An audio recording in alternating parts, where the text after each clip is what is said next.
महान जादूगर शुक्ला सरकार। गांव कंचनपुर में हर साल मेला लगता था, लेकिन इस बार कुछ अलग हुआ। लोगों में चर्चा थी कि इस साल मेले में आएंगे महान जादूगर शुक्ला सरकार।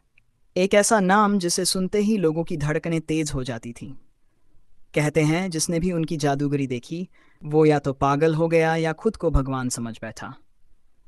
शुक्ला सरकार का स्टेज बन चुका था, काले पर्दों से ढका, ऊपर चमकती लाल बत्तियां और बीच में रखा एक बंद लोहे का बक्सा।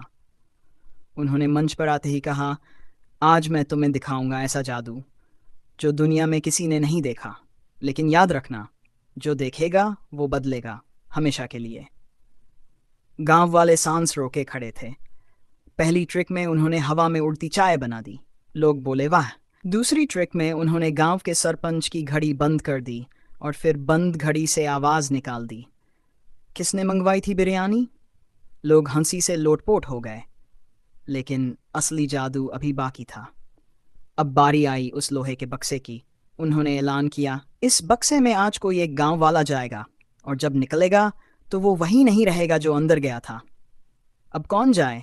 सब पीछे हटने लगे, लेकिन लल्लू नाम का एक युवक बोला, मैं जाऊंगा, पर मेरी चप्पलें बाहर ही रहेंगी, पिछली बार किसी ने जूते चुरा लिए थे। लोग हंस पड़े और लल्लू बक्से में घुस गया। शुक्ला सरकार ने मंत्र पढ़ा, छड़ी घुमाई और बक्सा गायब हो गया। सब सन्न, मंच खाली, बक्सा गायब, लल्लू नदारद। लोग डर के मारे चिल्लाने लगे, कहाँ गया लल्लू? तभी अचानक मंच के पीछे से शोर आया। सब दौड़ कर गए तो देखा लल्लू वहां खड़ा था, बट अब वो लल्लू नहीं था। उसकी आंखें चमक रही थीं, आवाज भारी हो चुकी थी, और वो बड़बड़ा रहा था, समय समय सब समय का खेल है। गांव के बुजुर्ग पंडित ने देखा और डर से कांप गया। ये तो वही मंत्र बोल रहा है जो 100 साल पहले उस काले जादूगर ने बोले थे। तभी शुक्ला सरकार फिर प्रकट हुए और बोले, मैंने कहा था, जो देखेगा वो बदलेगा। उन्होंने लल्लू के सिर पर हाथ रखा और वो फिर से नॉर्मल हो गया। लोगों ने पूछा, ये सब क्या था?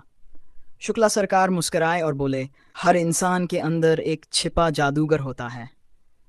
मैंने सिर्फ उसका पर्दा हटाया, और फिर वो मंच से ऐसे गायब हुए जैसे कभी थे ही नहीं।